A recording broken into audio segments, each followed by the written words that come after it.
우리가 어떠한 감정이나 또 행동을 하는 것은 우리가 깨달은 어떤 감동이나 그런 것들에 대한 반응으로 나타나는 것입니다. 그래서 우리가 가지고 있는 사랑이나 또 증오, 또 소망, 그리고 뭐 경외, 이런 마음들은 어떠한 깨달음의 반응으로 나오는 것들입니다.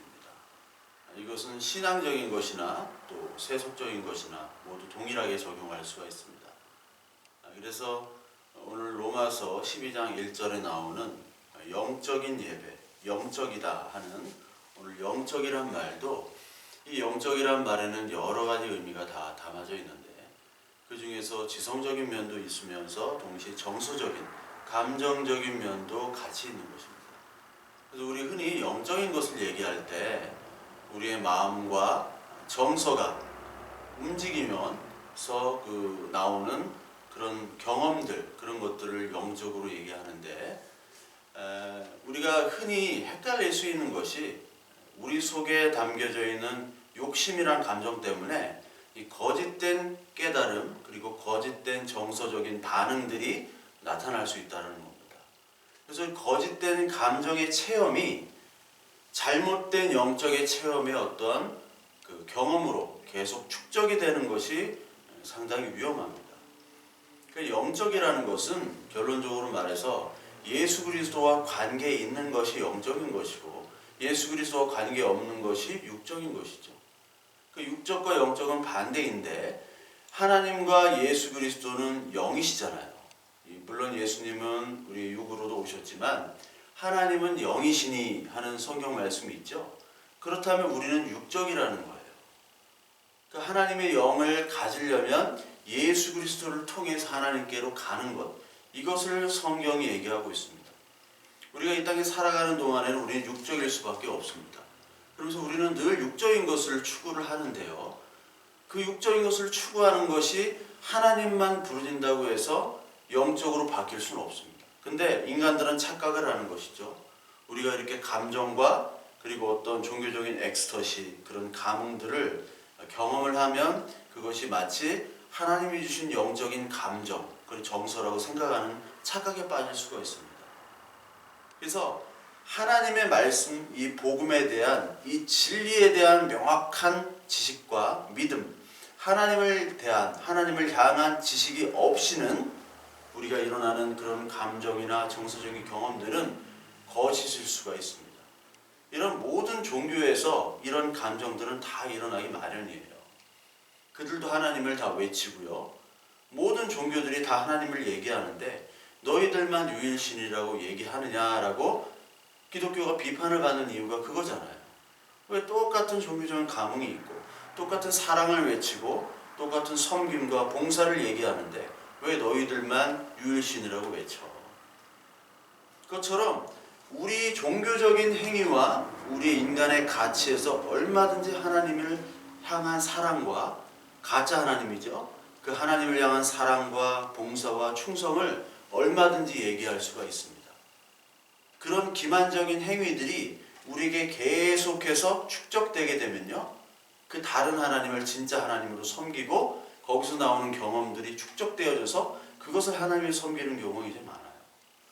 고린도후서 4장을 보면 4장 3절에 만일 우리의 복음이 가리었으면 망하는 자들에게 가리어진 것이라.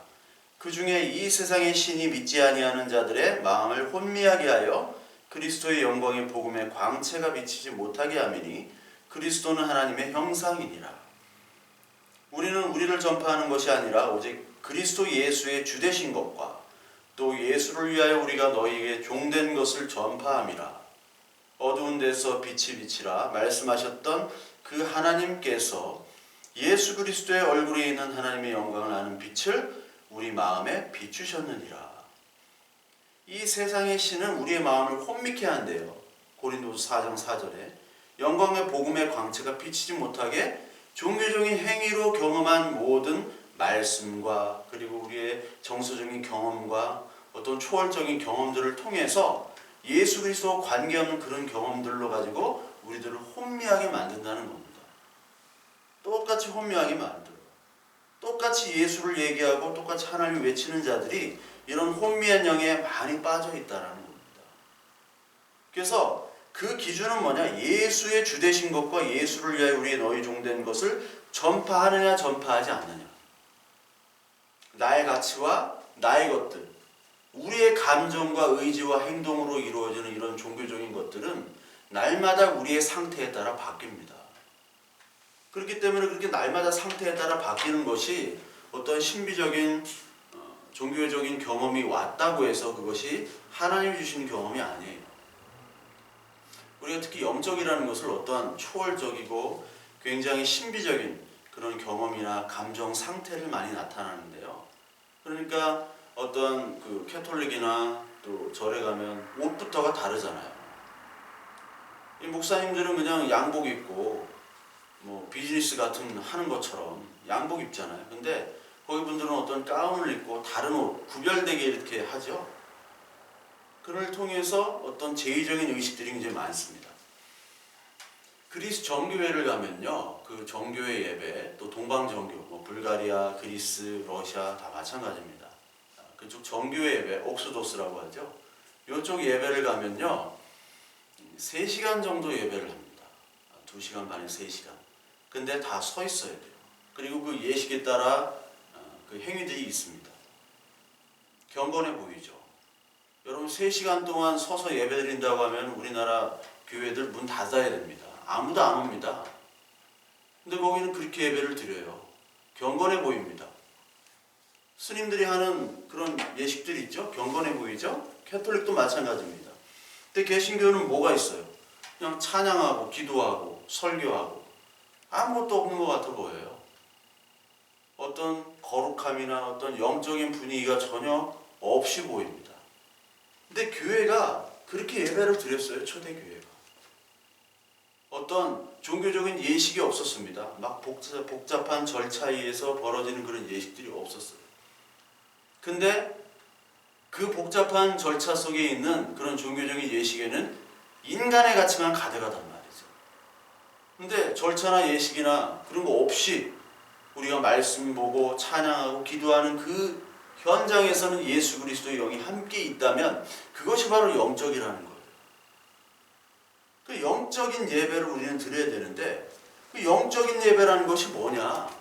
오늘 로마서 12장에 나오듯이 이 영적인 예배가 하나님이 기뻐하시고 받으시는 거룩한 예배다라는 거죠.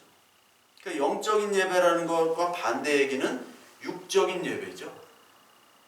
그러니까 도대체 영적인 예배를 드려라, 영적으로 드려라 하는데 도대체 영적인 예배가 무엇인지 우리가 잘 몰랐단 말이죠.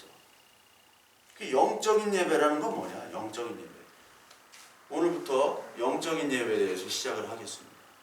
오늘 영적인 예배를 알아보기 전에 예배라는 게 있습니다. 예배라는 게 봉사하고 서비스하는 거죠. 그 예배라는 뜻이 이 히브리어로 쏴하, 아바드 이런 말을 씁니다. 히브리어로.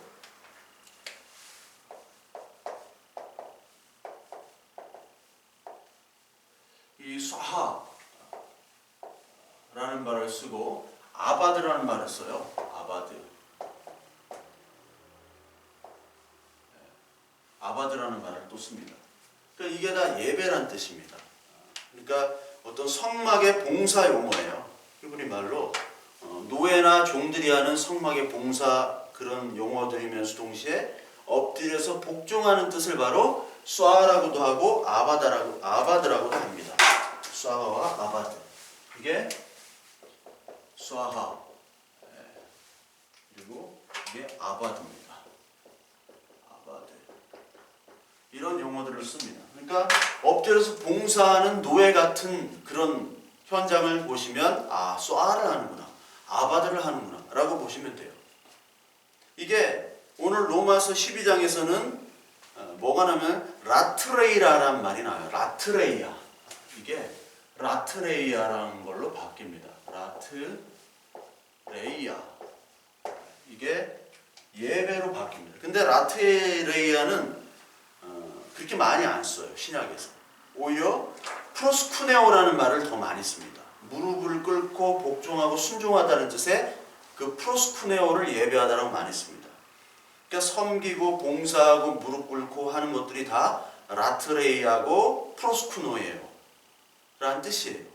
그러니까 이런 말들은 우리가 엎드려 봉사하는 성막 회막에서의 모습들을 우리가 볼 수가 있죠.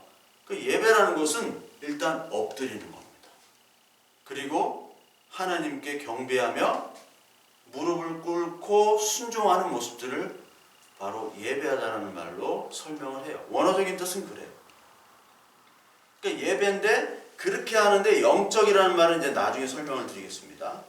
근데 오늘 여기 12장 1절에 그러므로 형제들아 내가 하나님의 모든 자비하심으로 너희를 권한다 이렇게 얘기하는데 여기서 원문은 권하다라는 말이 처음에 나와요.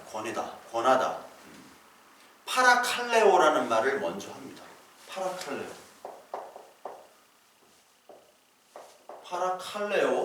칼레오라는 말을 먼저 해요. 파라칼레오. 이게 사실 이게 파라라는 말은 옆이란 뜻입니다.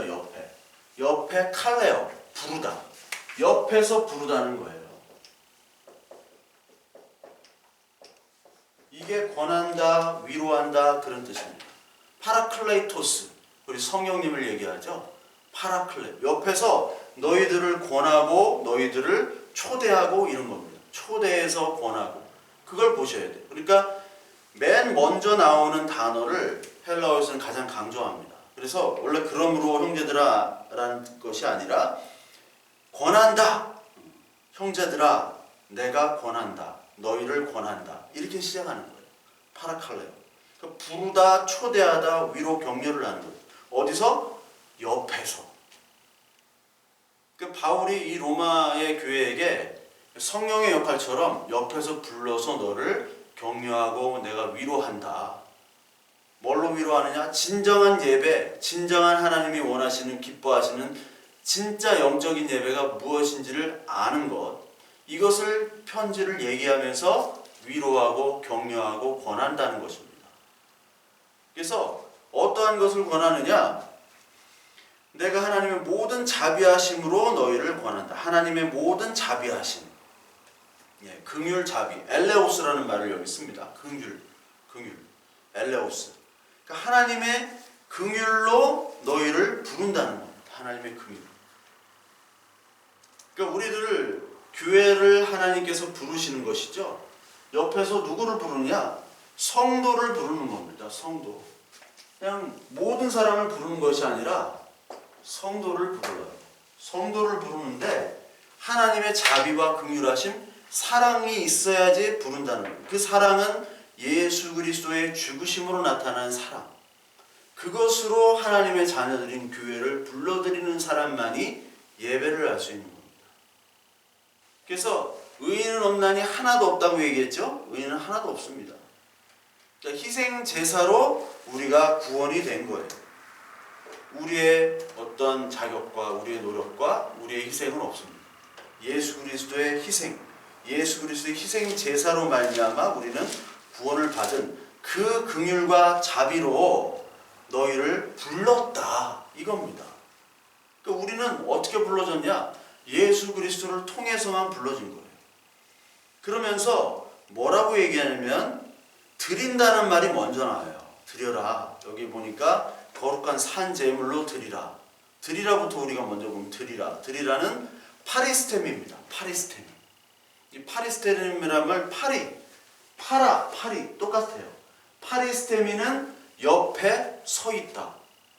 옆에 쓴다는 뜻이에요. 옆에 두고 서서 주인의 처분을 기다리는 게 드리다라는 겁니다. 드리다.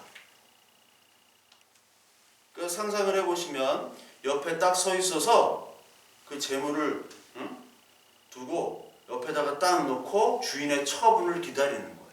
그걸 한번 생각해 보세요. 그 나를 딱 놓고 주인 뜻대로 하여 주시옵소서 라고 드리는 겁니다. 아브라함이 이삭을 하나님께서 바치라고 했을 때 이삭을 데리고 가죠. 그래서 단을 쌓고 거기다가 번제를 드리려고 하잖아요. 이삭이 올라가잖아요. 그러면서 아브라함은 이 파리스테미를 한 거예요. 옆에 서서 하나님의 처분만을 기다리는 거예요. 정말 이 이삭을 하나님이 죽이실까? 하나님이 정말 이 이삭을 어떻게 하실까? 하나님이 주권자시고 하나님은 우리의 아버지시기 때문에 하나님의 처분만 기다리는 거예요. 처분을 맡겨두고 우리는 그 심판대 앞에, 제단 앞에 딱 쓰는 겁니다. 이 파리스테미라는 뜻이 출석하다, 어디 나타나다 그런 뜻도 있거든요. 그러니까 하나님의 심판대에 나타나는 겁니다. 파리스테미는. 하나님께서 구원과 그리고 심판하시는 그 절대적인 하나님의 심판주시기 때문에 그 심판주 앞에 출석을 하는 거예요. 그 법정 앞에 출석을 해서 옆에 서서 하나님의 심판을 기다리는 겁니다. 하나님의 재판을 기다리는 거예요. 그게 바로 파리스테미입니다. 그걸 드리라는 거예요. 너를 드리라는 거는 네가 하나님의 심판을 받아야 되는 존재야. 하나님이 너의 생사화복의 주인이야 라고 선언하는 겁니다. 우리가 흔히 막 거룩한 산제물로 드리라는 것을 막 내가 열심히 뭐를 해가지고 드려지는 성심성의껏 준비한 어떤 제물을 하나님께 드린다라는 뜻으로 많이 오해를 해요. 옛날 뭐 락펠러인지 뭐 카네기인지 헷갈리는데 그 소년이 그 예배 시간에 드릴 헌금이 없다 보니까 그 뭐 헌금 바구니는 아니고 뭐 거기 쟁반이 올라갔다고 그랬잖아요. 나를 드립니다. 그런 예화를 듣고 얼마나 우리가 많이 감동을 했습니까? 감동으로 저렇게 저게 정말 진짜 산제물로 드리는 거구나. 이 재물이 없기 때문에 산제물로 이걸 드리는 거야. 그러니까 이 한국 성도들은 얼마나 이게 헷갈리냐면 이 재물과 이 재물을 구분도 못해요. 이건 돈 아닙니까? 이거는 짐승 재물이고 제사 재물이고. 그러니까 이걸로 그 락펠러인지 뭐 카네기인지 모르겠어요. 하여튼 쟁반에 올라가가지고 옛날에 쟁반을 돌렸나 봐요. 돈. 그래서 쟁반에 올라가지고 내가 돈이 없으니까 나를 드립니다. 얼마나 감동하고 그것이 바로 영적인 예배고 산 재물이구나. 근데 그게 아니라는 거예요. 영적인 재물 드리라는 것은 하나님의 처분만 기다려서 옆에 서 있는 그 상태가 바로 파리스템입니다. 일단 드리래요. 뭐 어떤 거를? 하나님이 기뻐하시는 몸, 너희 몸을 드리래요. 몸. 여기서 분명히 바디라고 나옵니다. 바디가 소마죠. 소마 뒤시아, 제사 뒤시아. 그리고 어떻게 드리냐? 산 제물, 거룩한 산 제물로 드리라. 제물이 뒤시아인데 거룩한 산, 거룩하다는 하기오스죠. 그리고 그 살아있다, 자오라고 해요. 자오 하기오스. 그러니까 거룩한 산 제물로 너를 드려라. 근데 우리가 생각해 보면 거룩한 산 제물로 우리는 어떻게 드릴 수 있는가? 그 쟁반이 올라가서 우리는 드려야 되는가? 그런 고민이 있죠. 근데 여러분, 재물의 특성이 뭡니까? 재물이라는 것은 죽어야 됩니다. 재물의 특징은 죽음이라는 거예요. 죽음. 재물은 반드시 죽어야 됩니다. 살아있으면 안 돼요. 거룩한 산 재물. 그러니까 이 재물은 거룩해야 되고 동시에 살아야 되며 이 두 가지를 충족을 해야 돼요. 그리고 흠이 없어야 됩니다. 재물, 구약의 재물은 흠이 없어야 돼요. 점도 흠도 없는 재물이어야 됩니다. 하나님께서는 그 점도 흠도 없는 재물을 좋아하세요. 근데 우리는 죄와 허물이 많죠. 그 재물 속에 점도 흠도 없는 그 숫송아지, 수량 이런 것들을 드려야 되는데 우리가 재물이 될 수 없죠. 우리는 어떤 의지적으로 우리가 재물이 돼서 죽을 수도 없지만 우리는 너무나 많은 점과 흠이 있어요. 너무나 많은. 그렇기 때문에 우리를 드릴 수가 없습니다. 재물을 우리가 스스로 재물에서 드리려고 보니까 이게 막 얼굴에 검버섯이 있고 막 어떤 애 짝꿍대기고 어떤 짝눈이고 막 팔 하나 없고 다리 하나 잘리고 손가락 잘려지고 하나님을 모실 때는 다 그렇다는 거예요. 이게 궁뎅이 비율이 딱 맞아야 돼. 짝꿍댕이네? 얘 안 되네. 얘는 평발이야. 안 돼. 온전한 재물이 안 된다고요. 하나님이 받으시지도 않고 기뻐하시지도 않습니다. 그렇다면 거룩하고 살아있고 그 산 제물인데 제물의 특징은 죽어야 되니까 죽음에서 삶으로 이 동시에 것을 만족시킬 수 있는 것은 예수 그리스도의 부활밖에 없죠. 예수 그리스도밖에 없는 거예요. 그러니까 진짜 거룩한 산 제물이라는 것은 바로 뭐냐면 예수 그리스도를 얘기하는 겁니다. 이분밖에 없어요. 예수님밖에 없는 거예요. 레위기 16장 1절부터 10절에 보면 그 숫염소 한 마리 그리고 다른 또 숫염소 다른 한 마리 이 두 마리를 준비합니다. 한 마리는 속죄제로 드리고 한 마리는 아사셀 그 광야로 드리는 염소로 드려요. 아사셀이란 뜻은 그 광야로 보내는 염소를 뜻하는 거예요. 아사셀이라는 거. 광야로 보내는 염소. 그러니까 한 마리는 번제로 죽이고 그리고 한 마리는 광야로 보내가지고 광야로 보내게 되면 들짐승에 의해서 그 맹수에 의해서 죽게 되죠. 그 광야에서 고난을 받다가 죽임을 당하는 예수 그리스도를 예표하는 모습이 바로 레위기 16장에 나오는 겁니다. 그러니까 이 죄의 용서는 제물이 죽어야 되고 죄의 용서는 반드시 제물의 피가 필요해요. 제물의 피가 없는 죽음에 없는 용서나 제사는 있을 수가 없습니다. 그래서 우리가 산 제물로 드려질 수가 없어요. 왜? 우리는 우리를 위해서는 우리 가족을 위해서는 죽는 사람 많죠. 의사, 열사, 국가를 위해서 죽지만 우리 죄를 씻기 위해 죽을 수 있는 사람은 없을 뿐더러 아까 말씀드렸듯이 우리의 죄를 씻을 수도 없지만 우리가 제물을 드린다고 해도 하나님께서 받지 않으신다는 거예요. 죄와 허물 때문에. 유일하게 죄와 허물에서 죽으셔서 그리고 살아나셔서 우리를 다시 살리실 수 있는 유일한 분으로 예수님을 보내주셨다는 겁니다. 그 예수님이 바로 기뻐하시는 제물이에요. 기뻐하시는. pleasing to God. holy and pleasing to God이에요. pleasing.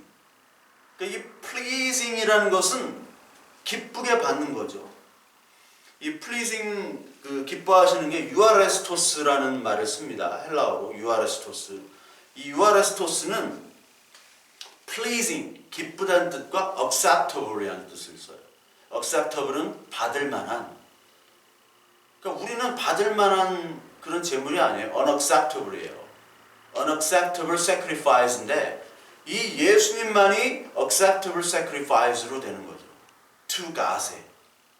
그러니까 기뻐하는 pleasing, acceptable 그리고 good 이 제물이 바로 예수님밖에 없는 겁니다. 그게 바로 거룩한 제사고 거룩한 제물이에요. 그러니까 living 살아있는 living이면서 dead가 돼야 되는데 이런 존재는 아무도 없어요. 누구밖에? 예수 그리스도밖에 없다는 거예요. 예수 그리스도밖에. 그러니까 다른 제물과 구별되는 거룩한 제물이 되는 겁니다. 거룩한. 거룩하다는 게 구별되다는 뜻이잖아요. separated. 구별되다라는 그 거룩한 제물이기 때문에 예수님만이 거룩한 제물입니다. 예수님만이. 그러니까 변치 않고 영원한 제물, 거룩한 제물. 우리는 늘 변합니다. 감정이 변하고 엔트로피 때문에 우리 육체가 변하고 우리는 죽습니다. 그러나 영원한 것, 현재이시고 변함없는 그 하나님을 나타내는 그 하나님 본체이신 예수 그리스도 그분만이 영원한 제물이고 거룩한 제물일 수밖에 없는 거예요. 죽으셨다가 부활하실 수 있는 분. 그래서 하나님께서 가장 합당하게 여기는 제물. 그래서 시편 29편 2절에 보면요. 여호와의 이름에 합당한 영광을 돌리며 거룩한 옷을 입고 여호와께 경배할지어다. 이런 말이 있습니다. 합당한 영광을 돌린다. 이게 바로 예배입니다. 여호와 이름에 합당한 영광을 돌리고 거룩한 옷. 거룩한 옷은 예수 그리스도의 옷이죠. 우리의 그 걸레 같은 옷을 입으면 안 됩니다. 예수 그리스도 옷으로 바꿔야 돼요. 말씀으로 우리가 완전히 회개가 돼서 이제 이 세상 가치관이 벗어나는 게 회개죠. 그 회개를 후에 하나님의 말씀이 우리를 덮으셔서 우리가 이제 거룩한 산제물이 되어버리는 거예요. 그러려면 우리도 역시 똑같이 죽어야 되겠죠. 이 세상 가치관, 내가 자랑했던 내 가치관들, 인간의 자랑들을 죽어야 되고, 그 율법의 옷, 그것들을 다 벗어버리고, 무화과 열매의 옷, 무화과 열매의 옷이 아니라 무화과 잎사귀의 그 옷을 벗고 가죽 옷을 입으라는 거죠. 그때 하나님이 합당한 제사가 되는 것이고, 그리고 계시록 5장 12절에 보면 죽임당하신 어린 양이 능력과 부와 지혜와 힘과 존귀와 영광과 찬송을 받으시기 합당하도다. 여기 합당하다는 말이 나와요. 합당하다. 이게 바로 왜 지금 합당하다, 이 이름에 합당하다, 이 말이 어디에 나오냐면요, 어디랑 연결되면 영적이라는 말과 연결이 되는 거예요. 영적이라는 말. 그러니까 기뻐하시는 것이 바로 acceptable하고 합당한 것이고, 이것이 바로 영적이라는 말을 설명을 드리려고 하는 겁니다.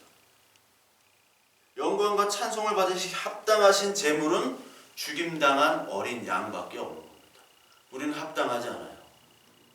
그래서 예배를 할 수 있는 것은 이 옷이 입혀진 자, 그리고 예수 그리스도의 제물, 그 죄사, 내가 얼마나 큰 죄인인지도 불구하고 예수님께서 그 죄를 사하여 주시고 합당한 옷을 우리에게 입혀주셔서 의를 전가해 주신 그 하나님의 은혜와 그 사랑, 긍휼에 감사한 사람임을 내가 칼레오, 파라칼레오로 부름받은 교회구나 라고 고백하는 사람들에게만 예배를 할 수 있는 거예요.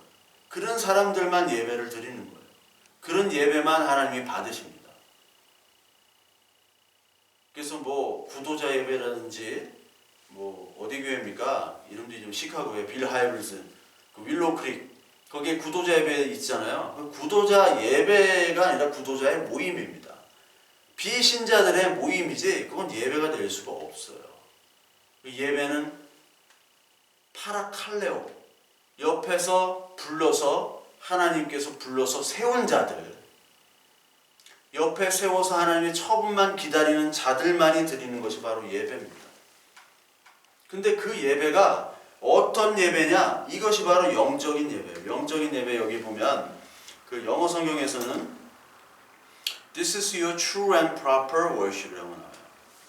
참되고 proper, 합당한, 적당한, 합당한 예배래요. 이 그 영적이라는 말이 원어로 로기코스를 썼습니다. 로기코스라는 말을 썼어요. 로고스가 연상이 되죠.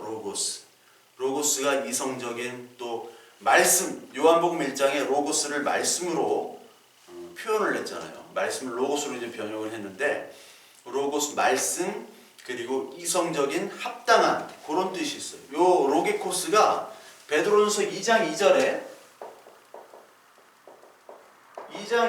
또 한 번 쓰여요. 딴 데는 안 쓰이는데, 이게 여기선 영적이라고 썼는데 여기서도 영적으로 번역을 했어요. 아이같이 순정하고 신령한 젖을 사모하라. 베드로전서 2장 2절에 신령한이라고 썼습니다. 신령한.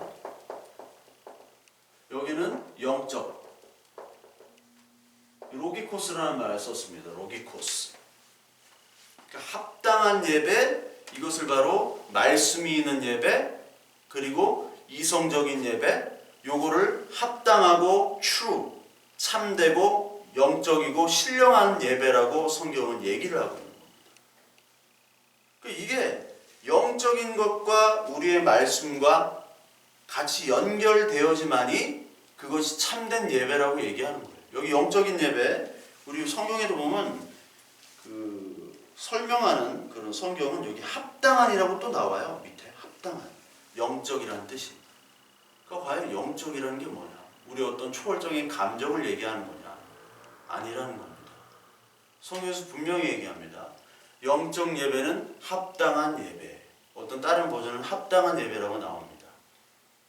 이 합당한 예배는 하나님의 말씀에 근거한 로고스적인 예배일 때 바로 영적인 예배라는 거예요. 여러분 아시겠죠? 합당한 예배라는 것, 하나님이 받으시기에 영적인 예배라는 것은 하나님의 말씀과 떨어질 수 없는 예배입니다. 옛날 프란시스 셰퍼가 한 말 중에 가장 영적인 것은 가장 지적인 것이요, 가장 지적인 것은 가장 영적인 것이라고 얘기했어요. 우리가 기도를 하는데 우리 영적이라는 사람은 기도 많이 하죠. 스님들 기도 많이 합니다. 힌두교 구루들 정말 기도를 많이 해요. 근데 그 사람들 그 기도에는 영적이라고 할 수가 없어요. 성경적인 영적이 아니에요. 물론 세상이 말하는 영적이지만 거기엔 반드시 그 기본에 말씀이 있어야 되는데 이 말씀은 처음과 끝이 동일해야 돼요. 근데 종교적인 말씀은 처음과 끝이 동일하지 않습니다. 시시때때로 달라지는 거예요. 종교라는 것은. 하나님의 말씀은 알파 오메가 창세기부터 계시록까지 변함이 없는 똑같은 말씀을 하십니다.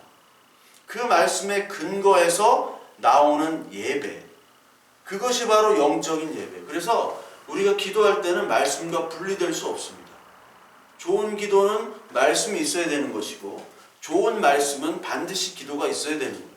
기도와 말씀은 절대로 분리될 수가 없습니다.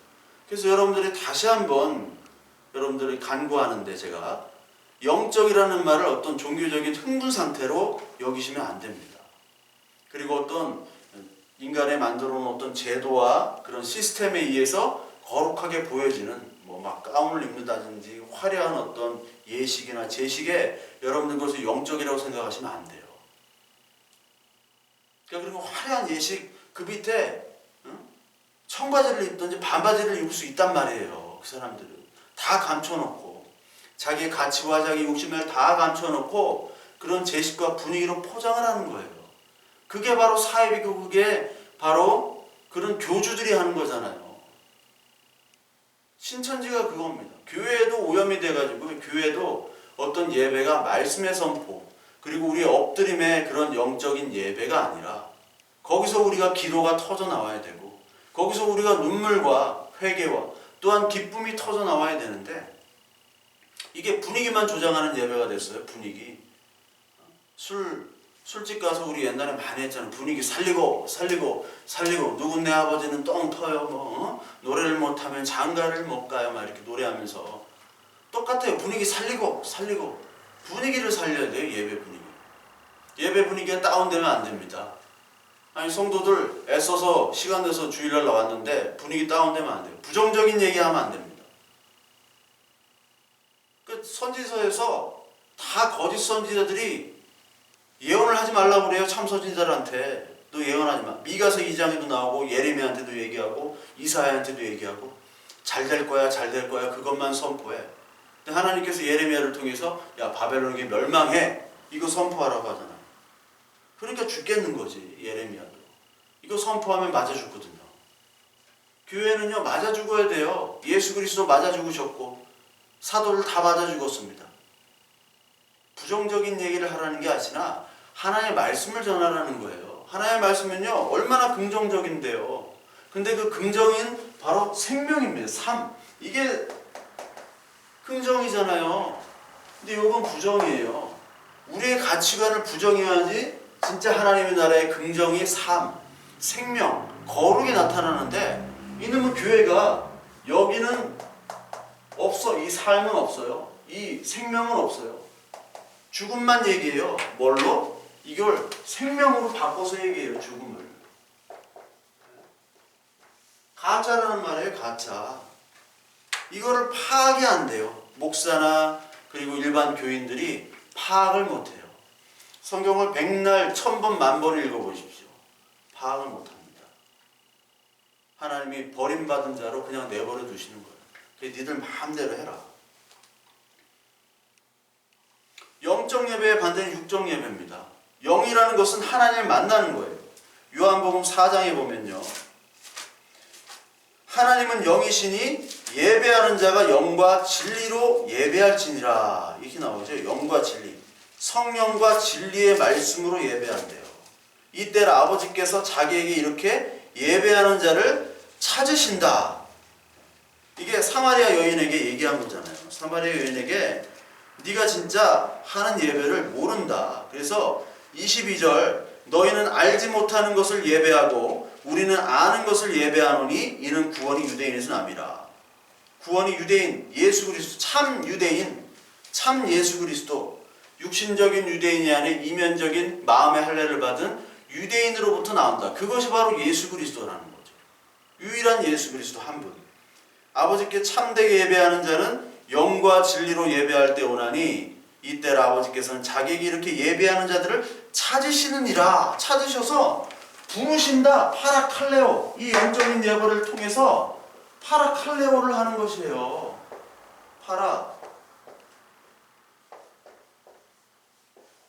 파라칼레오. 부른다는 거예요. 영적인 예배에서 하나님께서 불러버린다. 너희는 알지 못하는 신을 예배하는 거예요. 그래서 진짜 영의 예배는 하나님의 말씀이 성령을 통해서 조명을 받아서 이 말씀이 무엇인지를 깨닫게 되는 것이 영적인 겁니다. 그 말씀의 깨달음이 없이는 영적인 게 아니에요. 말씀의 깨달음 없이도 얼마든지 예배에 참석하고 찬송하고 기도하고 목회 다 합니다. 하나님의 말씀이 들어와야지 진짜 영적인 예배를 드리는 거고, 그 영적인 예배를 드리려고 하는 사람을 찾고 그 영적인 예배를 하나님께서 받으시는 겁니다. 근데 다 안 되고 있어요. 하나님을 알지 못하는 그런 예배를 하고 있어요.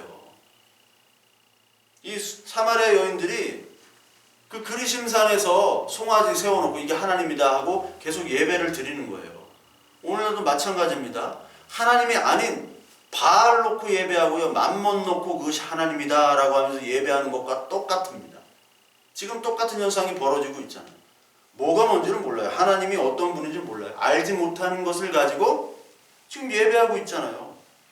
사도행전 17장에 보면요, 사도행전 17장 22절부터 27절까지 보면 이 사도행전에서 아테네에서 설교를 합니다. 바울이. 그러면서 22절에 보면 바울이 아레오바고 가운데 서서 말하되 아덴 사람들아 너희를 보니 범사에 종교심이 많도다. 종교심은 있어요. 내가 두루 다니며 너희가 위하는 것을 알아보다가 알지 못하는 신에게라고 새긴 단도 보았으니 그런즉 너희가 알지 못하고 위하는 그것을 내가 너희에게 알게 하리라. 알지 못하는 신에게 그냥 비나이다 비는 겁니다. 알지 못하는 하나님이지만 하나님만 외치면 되는 줄 알아요. 허경영 3번만 외치면 뭐 와이파이가 세워지고 뭐가 뭐 단수가 올라가고 그런 얘기처럼 똑같습니다. 교회에서도 그거 뭐 틀린 게 하나도 없어요. 하나님만 외치래요. 주여 주여만 외치래요. 주여 주여 주여 주여. 기도가 그거예요. 아무 의미가 없습니다. 영적인 예배 없이는 아무 의미가 없어요. 하나님은 영이시니 나를 말미암지 않고서는 하나님께로 갈 수 없는 거예요. 예수 그리스도로 말미암지 않고서는 하나님께로 갈 수가 없어요. 왜? 우리는 육이기 때문에 이 영이신 하나님으로 가기 위한 유일한 길이요 진리요 생명 대신 예수 그리스도를 통과해야만 돼요. 예수 그리스도를 통과해야만이 우리는 하나님의 영의 세계로 들어가는 거예요. 우리는 육입니다. 육. 이걸 통과해야 돼요. 이 예수 그리스도가 뭐냐? 오셔서 뭘 얘기하셨어요? 말씀을 전해주신 겁니다. 하나님께서. 알지 못하는 신을 계속 섬기고 있는 거예요. 그 예배자 자신의 목적에서 시작되면 안 되는 거예요. 하나님의 말씀으로부터 시작돼야 되는 거예요. 예배자 자신이 목적이 됐어요. 오늘 와서 내가 얼마나 위로를 받고 내가 얼마나 축복을 받고 그게 목적이에요. 내가 헌금 내고 내가 봉사한 거 내가 보상받아야겠다. 내가 인정받아야겠다. 아 내가 힘들었는데 예배드리니까 너무 좋아요. 물론 예배드리니까 위로받고 좋지요. 근데 그게 목적이 되면 안 돼요. 하나님의 말씀을 통해서 나는 재물이구나. 재물이 되어야 되구나. 죽어야 된다는 거예요. 말씀이. 말씀 우리를 죽입니다. 죄인으로 드러나게 해서 너는 죽은 존재야. 딱 선포를 합니다. 그리고 하나님의 말씀을 통해서 너는 산 존재야. 왜? 예수 그리스도 통해서 너는 영으로 들어갔어. 파라칼레오. 내가 너를 부를게. 응답해. 부름에 응답을 하는 것이 바로 예배예요. 말씀의 부름에 응답을 하는 겁니다. 그래서 저와 여러분들이 예배할 때 하나님의 말씀에 대해서 응답을 하는 거예요. 가만히 멍하니 바보처럼 있는 것이 아니라 응답을 해야 돼요. 좋은 음악을 듣고 좋은 영화를 보고 아주 재밌는 드라마를 보면 우리는 막 감동도 받았다가 슬퍼도 했다가 웃기도 했다가 이렇게 응답을 하는데 예배 시간에 응답이 전혀 없어요. 그냥 멍하니 졸다가 가요. 그런 예배를 하고 있지 않나요, 우리가? 그런 예배는 자신의 목적에 부합되지 않기 때문에 자신이 원하는 것들에 충족시키지 않는 예배이기 때문에 그런 반응이 없는 거예요. 하나님의 말씀이 우리를 다스리고 우리의 죄가 토해내줘야 되는 겁니다. 예배 가운데. 그리고 말씀이 우리에게 들어가서 우리가 하나님 앞에 순종하게 만들어요. 그리고 하나님 앞에 기뻐하게 만듭니다. 죄와 사망에서 생명으로 가는 그 기쁨. 여기 기뻐하시는 거룩한 산 제물. 그러니까 말씀의 중심이 돼서 하나님이 기뻐하시는 산 제물로 우리를 만들어주시는 그 과정이 이 예배 속에 다 들어가 있는 겁니다. 우리 인생 과정에 희로애락이 다 있는데 그 희로애락이 압축된 것이 바로 예배고, 이 교회 예배뿐만 아니라 흩어져서 드리는 삶의 예배가 바로 하나님께서 기뻐하시는 예배예요. 삶의 예배자로 살아가는 거예요. 그래서 12장 3절부터 계속 삶으로 나오잖아요. 이 삶, 사랑과 형제 우애 존경, 부지런하게 게으르지 않고 열심을 품어서 주를 섬겨라. 그러니까 하나님이 주시고 우리가 우리의 마음과 우리의 행실로 반응하고, 이것들이 같이 연결이 되는 것이 바로 영적인 예배입니다. 그러니까 육적인 예배는 계속 내 가치만 얘기하는 거예요. 이 육이 잘려져서 하나님의 영이 들어와서 이제 가치관이 바뀌어야 되는데, 예배 주장창하면서도 육적인 삶만 드륵드륵지고 육적인 것만 목표를 하는 사람들이 너무너무 많다라는 거예요. 그런 사람은 어떻게 예수를 믿습니까? 말로만 목사, 장로, 그리고 하나님 참 사랑합니다. 좋은 얘기는 다 해요. 인격도 좋고요. 근데 그 모임은요, 하나님이 기뻐하지 않으세요. 왜? 육이 잘려지고 새 생명이 드러나지 않기 때문에. 그들은요 그냥 교제 관계예요. 교인들이 가장 좋아하는 목사가 어떤 목사입니까? 좋은 얘기 해주는 목사예요. 축복하고, 그리고 악수하고 막 서로 스킨십하고 칭찬하고 밥도 좀 가끔 사고. 얼마나 좋아합니까? 야, 이런 목사님 처음이야. 근데 소경이 소경을 인도하고요, 그런 자들을 통해서 모두 지옥 가는 겁니다. 모두 지옥 가요. 그런 자들 때문에. 이 교인들이라는 사람이 교인이 아니기 때문에, 가라지기 때문에 가라지만 봐요. 그러니까 교인들의 수준은요, 목회자 수준을 절대로 넘어갈 수가 없습니다. 왜? 목사들 말에 말 그대로 세뇌가 됐어요. 다. 목사님 하는 말이 진리고 그것이 하나님 말씀인 줄 알아요. 그렇게 해야지만이 그게 하나님 기뻐하시는 줄 알아요. 근데 그 말이 진리의 말씀 복음을 선포하면 문제가 없는데, 선포하면 다 도망가고, 가짜를 선포하고 위로해주고 그들이 원하는 그런 욕구들을 충족시켜주는 그런 목회자들을 좋아한다니까요. 예레미야 5장에 참 기이한 일인데 그런 가짜 선지자들을 이 대중들은 좋아한다는 거예요. 그러니까 여러분, 다 어두운 영에 지금 다 가려져 있는 거예요. 이사야 말씀처럼. 죽었다가 살아나는 경험이 없어요. 그러니까 이게 다 육적인 예배입니다. 율법 예배, 자기 목적의 예배예요. 조상 대대로 인간 유전 전통 쫓아하는 철학의 예배, 종교의 예배, 인간 목적의 예배. 이걸 지금 많은 사람들이 추구하고요, 그걸 예배라고 열심히 드리고 있어요. 그게 영적 예배인 줄 알아요. 11조 열심히 드리는 게 영적 예배인 줄 압니다. 예수 그리스도가 없는데요, 거기에. 예수님이 11조 완성하셨는데요. 가치가 다른 거예요. 하나님과 가치가 다른데 하나님이 기뻐하시는 예배라고 지금 착각하고 있어요. 이거 큰 문제입니다. 히브리서 10장 1절 3절부터 보면, 율법은 그림자요 제사는 온전케 하지 못한다고 얘기합니다. 제사는 온전케 하지 못해요. 율법은 그림자이기 때문에 이제 율법의 예배가 육적인 예배잖아요. 육적인 예배가 아니라 이제 말씀인 예수 그리스도로 드리는 영의 예배를 너희는 드려야 되는데, 아직도 율법의 예배 제사를 드리는구나. 니들의 가치와 니들의 욕망을 가지고 드리는 모든 예배가 바로 율법의 예배고 육적인 예배입니다. 그 예배를 하나님이 중지시켰었어요. 중지시켰었어요. 중지시키시니까 그 육적인 것들을 추구하는 사람들은 중지 못하게 하는 거예요. 그러니까 충돌을 하게 돼요. 말씀과 충돌을 합니다. 가짜는 말씀과 충돌하고 진짜는 말씀 앞에 엎드립니다. 그게 영적인 경험이에요. 그게 영적인 거예요. 그게 합당한 거고요. 그게 말씀에 의해서 내가 다 녹아내려지는 것이고. 그래서 이 영적인 예배는 말씀의 예배라고 바꿔야 돼요. 말씀에 의해서 내가 다 녹아지는 예배입니다. 이 율법의 예배가 아닙니다. 인간의 예배가 아닙니다. 하나님 날마다 말씀에 죽고 다시 말씀에 살게 하여 주시옵소서. 날마다 죽노라. 날마다 죽는 거예요. 로마서 8장에 보면요, 육신의 생각과 하나님의 영의 거하심이 나오죠. 이게 8장 전체입니다. 8장 1절부터 17절까지 나오는데, 이 육신의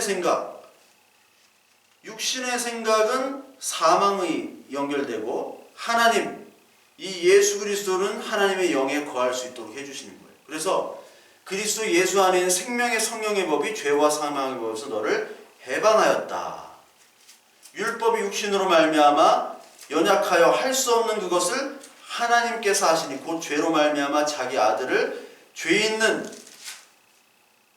육신의 모양으로 보내 육신에게 죄를 정하사. 이런 표현이 있어요. 죄를 정하사. 육신의 생각은 사망이요 영의 생각은 생명과 평안이라. 이게 뭐 말씀을 알고 얘기합니까? 맨날 이런 인용을 해가지고 얘기하는데, 이렇게 인용하고 얘기하는 사람들이 이 하나님의 말씀의 뜻을 몰라요. 육신의 생각 하나님의 원수가 되고 하나님의 법에 굴복하지 아니할 뿐이라 할 수도 없습니다. 육신에 있는 자는 하나님을 기쁘게 할 수 없느니라. 지가 육신에 있으면서 남을 육신에 있다고 판단을 해요. 엉터리들입니다. 이런 거 얘기하는 사람은 다 엉터리들이에요. 육신에 있는 자도 육신의 예배를 드리는 거예요. 지금도 이단들이 다 이렇게 얘기하고 사이비들이 다 이렇게 얘기하면 너 육신의 예배 아니고 영적인 예배 드리려면 헌금하고 열심히 봉사해야 돼. 그게 신천지 얘기예요. 그게 신천지 일반 교회 얘기예요. 신천지랑 일반 교회랑 뭐가 달라요? 똑같지. 교리가 똑같아요. 교리가. 복종하라. 목사한테 복종하는 것과 이만희한테 복종하는 건 뭐가 틀립니까? 그렇게 복종하면 벌이 아니라 축복을 받는다. 똑같은 얘기예요. 왜? 이들은요, 육신의 예배를 드리고 종의 예배를 드려요. 종의 예배. 아버지라 부르지 못하고, 아버지를 부르지 못하니까 아버지를 무서워하는 종들이 아버지라 부르지 못하죠. 우리는 아들로 부르심을 받았는데 아직도 이런 것들을 열심히 해야지 아버지로부터 벌 받지 않고 칭찬받는다. 그건 아버지와 아들 간의 관계가 아니죠. 종의 관계죠. 주종 관계. 너 이거 열심히 안 하면 확 잘라버릴 거야. 그게 무슨 아버지와 아들 간의 관계입니까? 아들은요, 아버지를 무서워하지 않아요. 당당하게 요구를 하는 겁니다. 예수 그리스도, 당신의 은혜로 내가 구원받았으니 하나님, 그 안에서 자유롭게 관계 속에서 기쁨을 얻는 그런 예배를 하나님께서 받으시는 거예요. 근데 율법의 예배는 오늘도 막 육신으로 예배를 드리는 거예요. 재물을 막 잘라가지고 죽이는 거예요. 한 마리라도 잘못 자르면은 하나님 벌을 주시니까 엄격하게 철저하게 지키잖아요. 번제단 불을 꺼트리면 안 되고요. 그 불로 다 등불을 켜야 되잖아요. 떡이 갈아줘야 되잖아요. 12개의 빵을. 그거 어기면 다 죽잖아요. 언약궤 다 수레로 말고 손으로 끌어야 되고 손으로 운반해야 되고 그거 하면 다 죽이시잖아요. 무섭다고요. 종교라고요. 하나님과 아들이 아니라 사장과 직원 간의 관계. 아니 주인과 노예와의 관계예요. 근데 우리는 아들로 부르심을 받았습니다. 이스마엘이 아니라 이삭이에요. 하나님의 언약으로 생명이 태어났어요. 생명이 없는 그 생명, 이삭이 없는 존재인데 생겨난 거잖아요. 이삭이 하나님의 능력으로. 인간의 육신의 능력은 다 잘라지고 아브라함 사라가 다 경수가 끊겼는데도 불구하고 하나님이 하셨다. 그게 우리가 이삭입니다. 그 영을 받는 것은 하나님의 일이에요. 하나님의 일은 우리의 영을 살리시기 위해서 우리의 육을 죽이시는 겁니다. 예수 그리스도를 통해서. 그 자들만 상속자가 되는 거예요. 그래서 로마서 8장 17절 8장 1절부터 17절까지 여러분 계속 읽으면서 묵상하시고 설교도 들으시면서 봐야 됩니다. 자녀이면 또한 상속자 곧 하나님의 상속자여 그리스도와 함께한 상속자니 우리가 그와 함께 영광을 받기 위하여 고난도 함께 받을 것이니라. 하나님이 우리에게 상속자로 주신 겁니다. 상속자. 어떤 상속자? 하나님의 나라의 상속자. 그리스도와 함께한 상속자. 그러려면 뭐를 받아야 이 땅에서 고난, 어떠한 고난? 우리의 육이 사라지는 고난을 받는 거예요. 사라지는. 이 육에 사라지는 고난을 받지 아니하면 우리는 거룩한 예배를 드릴 수 없습니다. 불려질 수 없어요. 부른 다음에 하나님께서는 우리를 계속 잘라가고 잘려지고 그리고 하나님을 향한 온전한 마음으로 예배드릴 수 있는 예배자, 진정한 상속자, 아들로 하나님께서 만드신다는 겁니다. 그러니까 다른 복음은요 이런 얘기를 안 해요. 다른 복음은요 잘못된 영적이라는 그런 감정과 그런 도구들을 사용해가지고 예수 그리스도의 이런 고난과 육신의 모습들, 잘려짐의 모습들을 얘기를 전혀 하지 않습니다. 무조건 축복과 잘됨과 성장만을 얘기합니다. 너희들은 하나님의 자녀이기 때문에 무조건 축복과 이 세상의 축복을 얘기해요. 성경의 축복을 얘기하는 게 아니라. 거기에 지금 다 물들어 있습니다. 다 물들어 있어요. 그거 다 바보 같아요. 목회자도 바보, 성도도 바보. 뭘 얘기하는지 몰라요. 성도들은요, 오늘 뭐 목사님 무슨 얘기를 하는지 모르겠다고 다 이렇게 흉보면서 또 아멘이라고 해요. 무슨 얘기인지도 모르고 그냥 아멘이에요. 목사님이 하자고 해. 아멘 하자고 하면 그냥 아멘 해. 그게 맞는 거야. 이렇게 얘기하고 있어요. 아니에요. 하나님께서 우리가 하나님의 말씀을 통해서 우리가 죽으면서 삶으로의 생명으로의 경험을 하는 것이 바로 합당한 영적인 예배. 그것은 말씀을 통해서 예수 그리스도의 말씀을 통해서만 영의 신 하나님을 만날 수 있는 겁니다. 영적인 예배는요 말씀이 충만해서 새 생명의 활동을 하는 겁니다. 죄에서 구원으로 가는 거예요. 이 말씀이 경험되어지는 예배여야 되는 거예요. 내가 부름받은 백성이구나 고백을 해야 되는 게 바로 그 예배입니다. 예수 그리스도가 중심이 돼야지 우리 인간이 중심이 돼서는 안 됩니다. 내 목적의 예배를 드려서는 안 돼요. 목적이 이끄는 사람, 그 목적이 뭔데요? 하나님의 목적이 돼야 돼요. 하나님의 목적. 하나님 목적 50%, 내 목적 50% 이렇게 해가지고 다 만들어서 책 팔고 그게 하나님의 말씀인 양, 하나님의 선지자인 양 다 그렇게 속아서 사는 거예요. 아닙니다. 하나님의 목적이 100%예요. 내가 틀렸습니다. 하나님 맞습니다. 고백하는 게 바로 예배입니다. 그래서 예배는 이 말씀, 영적인 예배는 하나님의 말씀을 통해서 산 제물이 돼서 죽으셨다가 다시 부활하신 그 예수 그리스도의 영이 우리에게 들어와 그 말씀이 해석이 되어지고 말씀이 깨닫게 되어지고 그러기 말미암아 이 세상에 알 수 없는 사람들의 기쁨, 이 세상 사람들이 알 수 없는 그 구원의 기쁨과 축복과 감격을 누리는, 그리고 동시에 이 세상 사람들이 고백하지 아니하는 죄인의 그런 고백을 말씀을 통해서 동시에 하면서 하나님과 교제하는 겁니다. 하나님과 만나는 거예요. 여기서 만나요. 우리가 죄가 죽고 우리의 육신이 잘려나가고 그때 하나님께서 불러주심으로 말미암아 우리가 만나는 그 예배, 이게 세상이 알 수 없는 초월적인 예배입니다. 영적인 예배, 그걸 영적이라고 얘기해요. 이 세상에 가짜의 영적인 예배, 가짜 경건, 가짜 쇼, 술수 이런 것들에 여러분 속지 마십시오. 만나려면요 예수 그리스도의 영을 통해서 상속자로 육이 죽어야 돼요. 육이 상속자가 아닙니다. 네 육은 상속이 아니야. 예수 그리스도만이 상속이야. 이 예수 그리스도의 상속을 통해서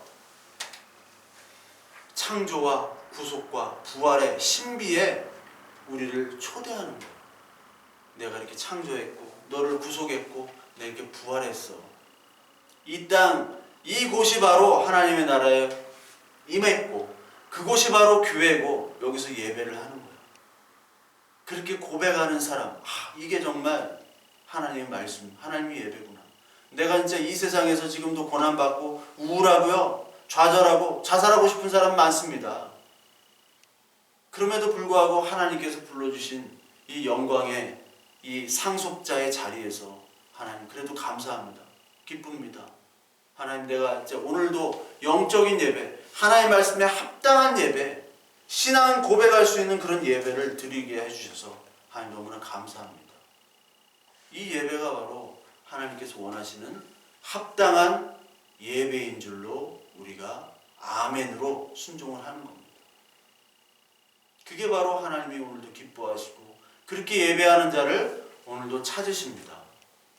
저와 여러분들 오늘도 하나님 말씀에 의해서 우리의 가치관들이, 잘못된 하나님의 음성들이 다 잘려나가지고, 그리고 이 하나님의 말씀이 어떠한 것인지 창조와 구속과 부활, 이 신비의 참여에 하나님께서 오늘도 귀 기울이면 하나님 분명히 우리에게 말씀해 주십니다. 성령을 통해서, 신비한 방법으로 성경 말씀을 통해서 하나님께서 주시는 그 말씀에 감격하며 오늘도 영적인 예배를 드리는 저와 여러분들 되시길 바랍니다.